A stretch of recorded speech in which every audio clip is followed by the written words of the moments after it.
Spider-Man No Way Home created hype and expectations for the fans.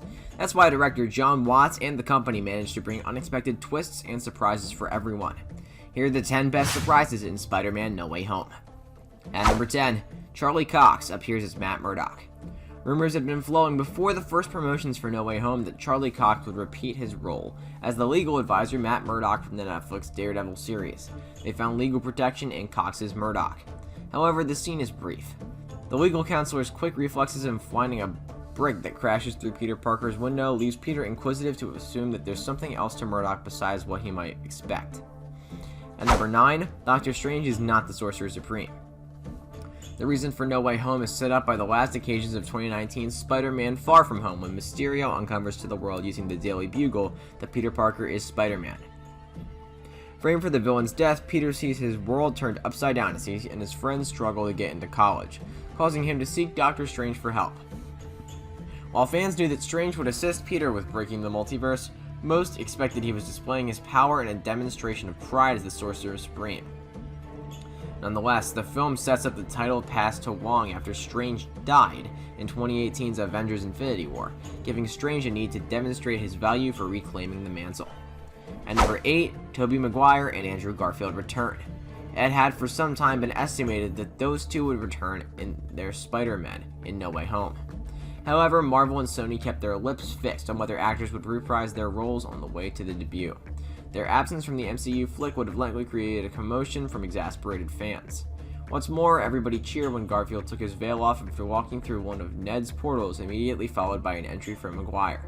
The real surprise isn't so much their return, but instead that they continued to play critical parts in molding Holland's Peter into the Spider-Man he was intended to turn into. At number 7, Ned Leeds can use magic. Jacob Batalon's Ned Leeds had just shown up as a side person in Spider-Man's stories. His status as the guy in the chair has been priceless in assisting Peter with making the progress that he had on his endeavors. However, No Way Home gave another future for Ned by giving him the capacity to use magic. The capacity is altogether too advantageous for the reasons for the plot, yet serves as a desperately needed tool as Peter and his friends take on not just one, but 5 of his deadliest villains. And number 6, the Spider-Men recreate the pointing meme. One of the most welcome surprises in Spider-Man No Way Home was the pointing meme. Starting from the 1967 Spider-Man animation Double Identity, the cartoon portrays Spidey pointing at an identical imposter as they argue over who the real Spider-Man is. No Way Home reproduces this scene after Peter teams up with his other selves and visits a science lab to create some cures for the villains. When Ned requests Peter to take a look at his laptop, every one of the 3 Peters reaches and points to one another to ask regarding which Peter he's talking about. And number 5, Peter sews a classic Spider-Man suit. It's not an MCU Spider-Man movie unless Holland's Peter gets at least a couple of costume changes throughout the film. One upgrade that fans weren't expecting was for Peter to sew a fabric suit that takes after the exemplary Spider-Man outfit from the comics, which he does at the end of No Way Home. After fighting with his older partners and seeing their more comic book exact fabric suits, he was reasonably motivated to stick to this same pattern as he moves into an alternate sort of superhero role as he leaves behind his secondary school days and completely accepts what it's meant to be Spider-Man. At number 4, Doctor Strange is beat by Spider-Man. When fans found out that Spider-Man would wind up at odds with Doctor Strange, they accepted that Spider-Man would discover some method for prevailing upon the more senior Avenger. The battle takes them to the Mirror Dimension, where Spider-Man can use a basic calculation to trap Strange into a web through his effort. However, amazingly, Spidey improved over Strange. A few fans hypothesized that the Sorcerer might have allowed him to win to prove himself. At number 3, Aunt May says the iconic Spider-Man line. Not only does No Way Home bring each of the 3 generations of the live-action Spider-Man franchises full circle, but it also uncovers that the MCU has been telling the history for Holland Peter Parker this whole time, with the superhero finally coming into his own.